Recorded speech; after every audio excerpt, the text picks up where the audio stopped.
It's Phil Lindemann with your Krystal 93 News at 4.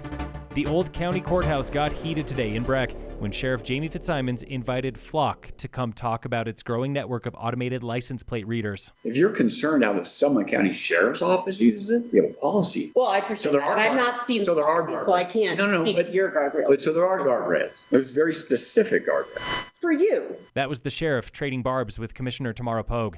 Commissioner Eric Mamula was maybe the most outspoken. I know you, and I know the sheriff, and I trust what you tell me you guys are doing. But this information lives with a company that is unregulated, that I do not know, and captures millions and millions and millions of images every day. And he especially fears big data in policing. We can say today you've never been hacked, but at some point in the future, you can't tell me that tomorrow this won't happen, or that we're not creating a surveillance state as we go through this. A Flock representative assured him more than 30 cameras here and at least 1 million nationwide are helping cops. All law enforcement across the country are leaning on technology to do their job better and faster and more efficiently. They are even helping to solve crimes that once went unsolved. We have found over 1,000 missing people in just the month of July alone. And in the month of July alone, we have found over 20,000 stolen vehicles. The sheriff agreed, saying these cameras help his deputies almost daily. We have so many policies with guardrails around how deputies act. Why should this be any different when it's a useful tool for law enforcement? Sitting mostly quiet during the meeting were dozens of people, in person and online,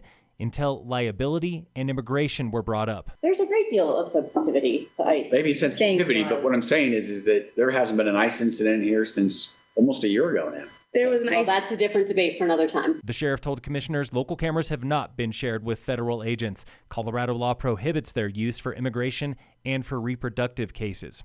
But commissioners and many more are still worried about the what-ifs of a new technology. Nina Waters summed it up. I don't pick and choose what the community is concerned about. The community chooses for themselves what they are concerned about. The big takeaways from today's meeting: Flock cameras are here to stay for now. The sheriff will soon make public his policy on how those cameras are used and especially who can see what the cameras see. Commissioners do hope to see a citizen advisory committee for Flock, or at least a shared policy between the sheriff and local police chiefs that also use these cameras. Now for a little Flock camera myth-busting. Flock cameras capture the make, model, color, and license plate of every vehicle they see. They do not see faces or track with GPS. Local agencies like Summit Sheriff can access footage only from their cameras. They must request it from others.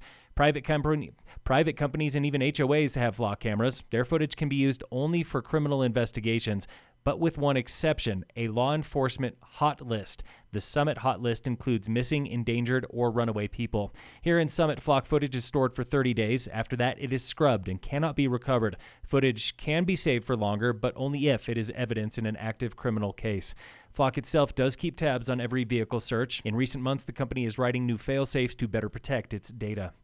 Local fire danger remains high in Summit County. The sheriff recommends another week of Stage 2 restrictions, saying the weather has not been wet enough or reliable enough to lift the outdoor fire ban. August is usually one of the wettest months here in Summit. This year, it's on pace to be one of the driest Augusts in at least 3 decades. We have seen 0.8 of an inch all month. We need about double that by next Monday to reach average.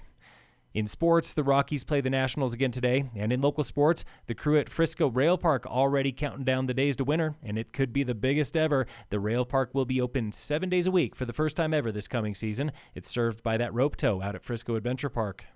Phil Lindemann, Krystal 93 News.